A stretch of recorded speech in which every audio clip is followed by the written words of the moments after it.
അസ്സലാമു അലൈക്കും വറഹ്മത്തുള്ളാഹി. പ്രിയപ്പെട്ടവരെ, പരിശുദ്ധ റമളാനിൻ്റെ അവസാന ഘട്ടത്തിലേക്ക് അടുക്കാൻ പോകുകയാണ്. പരിശുദ്ധ റമളാനിൻ്റെ അവസാനത്തെ പത്താകുമ്പോൾ നമ്മുടെ മക്കൾ നമ്മളെടുത്ത് വന്നിട്ട് പറയും, ഉപ്പ ഡ്രസ്സ് വേണം, പെരുന്നാൾ വരാൻ പോകുകയാണെന്ന്. ആ സമയത്ത് ഡ്രസ്സ് വാങ്ങിക്കൊടുക്കുമ്പോൾ ആ മക്കളുടെ മുഖത്തുണ്ടാകുന്ന സന്തോഷം അത് അതിരില്ലാത്തതാണ്.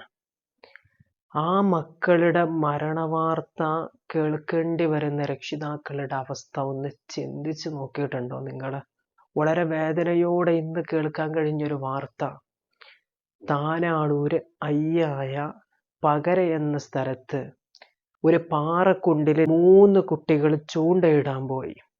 ഒരു കുട്ടി കാല് വഴുതിയിട്ടേറ്റ് ആ കുളത്തിലേക്ക് വീണു. രണ്ടാമത്തെ കുട്ടി ഈ കുട്ടിയെ രക്ഷിക്കുന്നതിൻ്റെ ഇടയിൽ ആ കുട്ടിയും വീണു.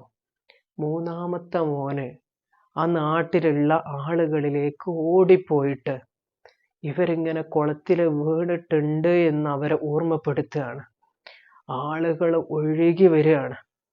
പക്ഷേങ്കിൽ ആ 2 മക്കളെയും രക്ഷിക്കാൻ കഴിഞ്ഞില്ല എന്നുള്ള വേദനാജനകമായ വാർത്ത ആ മാതാപിതാക്കളുടെ കാതുകളിലേക്ക് എത്തുമ്പോൾ, യാ അല്ലാഹ്, എത്ര വേദന ഉണ്ടാകും ആ ഒരു ഉമ്മക്കും ഉപ്പക്കും എന്ന് ആലോചിച്ച് നോക്ക് നിങ്ങൾ. മുനീർ എന്ന് പറയുന്ന സഹോദരൻ്റെ മകനായ ഫാദി അമൻ എന്നാണ് ഒരു കുട്ടിയുടെ പേര്. സമീർ എന്ന് പറയുന്ന ഒരു സഹോദരൻ്റെ അസ്ലഹ് എന്ന് പറയുന്ന മകനാണ് വേറൊരു കുട്ടി. ഈ 2 മക്കള് ഇവരെ നേരെ ഹോസ്പിറ്റലിലേക്ക് കൊണ്ടുപോയിട്ട് ആ ഹോസ്പിറ്റലിൽ നിന്ന് അവരുടെ പോസ്റ്റ്മോർട്ടം കഴിഞ്ഞ്, ചിലപ്പോൾ ഉമ്മ ഇപ്പം അറിഞ്ഞിക്കണമെന്നറിയില്ല, ആ ഒരു സമയത്ത് ആലോചിച്ച് നോക്കിയിട്ടുണ്ടോ? ആ ഒരു മരണവാർത്തകൾ ആ മാതാപിതാക്കളുടെ കാതുകളിലേക്ക് എത്തുന്ന ഒരു സമയം എത്ര പ്രയാസത്തിലാകും. ഇന്നിതാ ഈ ഒരു സമയത്തൊക്കെ അവരുടെ വേദന എന്ന് പറയുന്നത് നമുക്കൊക്കെ ചിന്തിക്കാൻ കഴിയുന്നതിൻ്റെ അപ്പുറമായിരിക്കും എന്നുള്ളതാണ്. കാരണം ചെറിയ മക്കള് കൊതി തീർന്നിട്ടുണ്ടാവില്ല കണ്ടിട്ട്. പരിശുദ്ധ റമളാനല്ലേ, ചിലപ്പോൾ രാവിലെയൊക്കെ നോമ്പെടുത്തിട്ടുണ്ടോ എന്നും അല്ലാഹു അഅലം അറിയൂല. അങ്ങനെയൊക്കെ ആണെന്നുണ്ടെങ്കിൽ ആ മാതാപിതാക്കളുടെ മുമ്പിൽ നിന്ന് ചിരിച്ചുകൊണ്ടിറങ്ങിപ്പോയ മക്കളാകും. ആ ഉമ്മാൻ്റെ ഒക്കെ കൽബിലെ നീറ്റൽ എന്ന് പറയുന്നത് എത്ര വേദനാജനകമാണെന്നറിയോ? നമുക്ക് ആ ഉമ്മയോട് പറയാം, ഉമ്മ വിഷമിക്കരുത്, അള്ളാഹുവിൻ്റെ വലിയ ഖളാ ആണ് എന്ന്. പക്ഷേ ഇതുപോലെ മരണപ്പെട്ട മക്കളുടെ ഉമ്മക്കും ഉപ്പക്കും അറിയാം ആ ഒരു വേദനയുടെ ആഘാതം എത്രത്തോളമാണ് അവരിലുള്ളത് എന്ന്. എന്നാലും പറയാണ്, ക്ഷമിക്കുക. കാരണം അള്ളാഹുവിൻ്റെ വലിയ ഒരു പരീക്ഷണം തന്നെയാണിത്. അള്ളാഹു കൃത്യമായി പറയുന്നുണ്ട്, 3 ഘട്ടങ്ങളിലായിട്ട് മനുഷ്യന്മാർ അള്ളാഹു പരീക്ഷിക്കും. അതിലൊന്നാമത്തെ ഘട്ടം അള്ളാഹു മക്കളെ മരണപ്പെടുത്തിയിട്ട് അള്ളാഹു നമ്മളെ പരീക്ഷിക്കും. അതാണ് ഇവിടെ ഉണ്ടായിട്ടുള്ളത് എന്നുകൂടി മനസ്സിലാക്കുക. രണ്ടാമത് അള്ളാഹു നമ്മളെ ആരോഗ്യം അള്ളാഹു എടുത്തു കളയും, രോഗികളാക്കിയിട്ടും അള്ളാഹു നമ്മളെ പരീക്ഷിക്കും. മൂന്നാമത്തത് സമ്പത്ത് മുഴുവനും ഇല്ലാതാക്കിയിട്ടും അള്ളാഹു പരീക്ഷിക്കും. ഇതൊക്കെ നൽകിയത് പടച്ച റബ്ബാണ്. ആ റബ്ബ് ഇതൊക്കെ എടുക്കുമ്പോൾ ആ റബ്ബ് നമ്മളിലേക്ക് നോക്കുന്നത് ഇവൻ എത്രത്തോളം ക്ഷമ ഉണ്ട് എന്നുള്ളതാണ്. മക്കളൊക്കെ മരണപ്പെടുക എന്ന് പറഞ്ഞാൽ മാതാപിതാക്കൾ ചിലപ്പോൾ സ്വബോധം നഷ്ടപ്പെട്ടു പോകും. കാരണം അത്രമേൽ വേദനാജനകമാണ് ആ ഒരു വാർത്ത അവരുടെ ചെവികളിലേക്ക് എത്തുന്ന ആ ഒരു സമയത്ത് ഉണ്ടാകുന്നത്.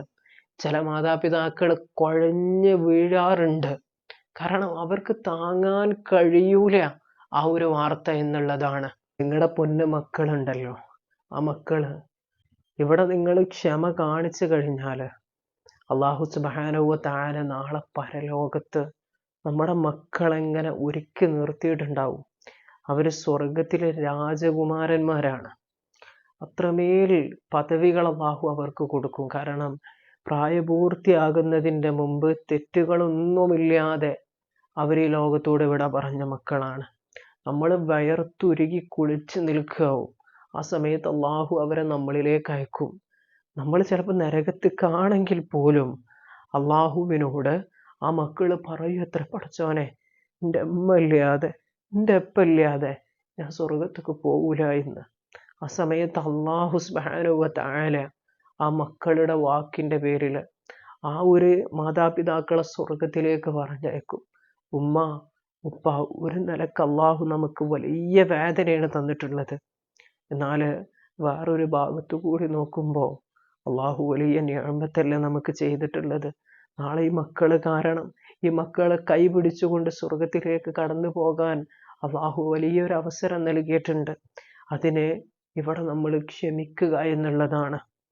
അതുകൊണ്ട് എനിക്ക് നിങ്ങളോട് പറയാനുള്ളത്, വേനൽക്കാലമാകട്ടെ മഴക്കാലമാകട്ടെ, ഇപ്പൊ ഇതൊരു പാറക്കുണ്ടിലാണ് ഈ മൂന്ന് മക്കള് മീൻ പിടിക്കാൻ വേണ്ടിയിട്ട് ചൂണ്ടലുമായിട്ട് കടന്നു പോയതാണത്രേ. ആ ഒരു കുഴിയിലേക്ക് പോയിട്ട് മീൻ പിടിക്കുന്നതിൻ്റെ ഇടയിൽ കാൽ വഴുതി വീണതാകും. എന്നാൽ ഇതുപോലെയുള്ള കുളങ്ങളും പാറക്കുണ്ടുകളും വളരെയേറെ അപകടം നിറഞ്ഞ മേഖലകളാണ് എന്നുള്ളത് നമ്മൾ ആരും വിസ്മരിക്കാതിരിക്കരുത്. പൊതുവെ ഈ ഒരു അപകട മേഖലകൾ മുഴുവനും നമുക്കറിയാം, ചിലപ്പോൾ വെള്ളം കുറഞ്ഞതായിട്ടാകും ഉണ്ടാവുക. എന്നാൽ ചിലപ്പോൾ അതിൻ്റെ ആഴം, അതിൻ്റെ അടിഭാഗം എന്നത് അത്രമേൽ ആഴമുണ്ടാകും. ചിലപ്പോൾ കല്ലുകളൊക്കെ കൂർത്ത് നിൽക്കുന്ന ഭാഗങ്ങൾ ഉണ്ടാകും. വീഴേണ്ട താമസം വീഴുന്ന ആളുകൾ നേരെ കല്ലിലേക്കാവും ചെന്ന് പതിക്കുക. ആ ഒരു സമയത്ത് മരണം ആ സമയത്ത് തന്നെ ചിലപ്പോൾ സംഭവിക്കും. അതുകൊണ്ട് ഇതുപോലെയുള്ള കുട്ടികളൊക്കെ, പ്രത്യേകിച്ച് വീട്ടിലുള്ള ചെറിയ മക്കള്, അവർക്ക് ആഹ്ലാദവും സന്തോഷവും ഒക്കെയാണ്. സ്കൂളില്ലാത്ത ദിവസങ്ങളിലൊക്കെയാണ് കുട്ടികൾ ഇങ്ങനെയുള്ള കാര്യങ്ങൾക്ക് ഇറങ്ങിത്തിരിക്കാറുള്ളത്. അവർ നേരെ അപകടം തിരിച്ചറിയാതെയാകും അവർ പോവുക.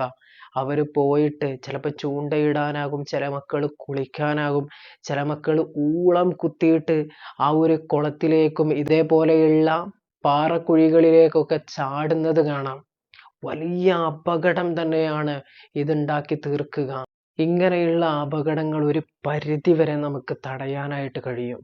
നമ്മുടെ മക്കളെ ഒരു കാരണവശാലും മഴക്കാലമാകട്ടെ വേനൽക്കാലമാകട്ടെ, മീൻ പിടിക്കാനാകട്ടെ അതേപോലെ കുളിക്കാനാകട്ടെ, എന്താവശ്യങ്ങൾക്കും മുതിർന്ന ഒരാൾ കൂടെ ഇല്ലാതെ ഒരു കാരണവശാലും അവരെ നിങ്ങൾ ഇതുപോലെയുള്ള സ്ഥലങ്ങളിലേക്ക് പറഞ്ഞയക്കരുത്.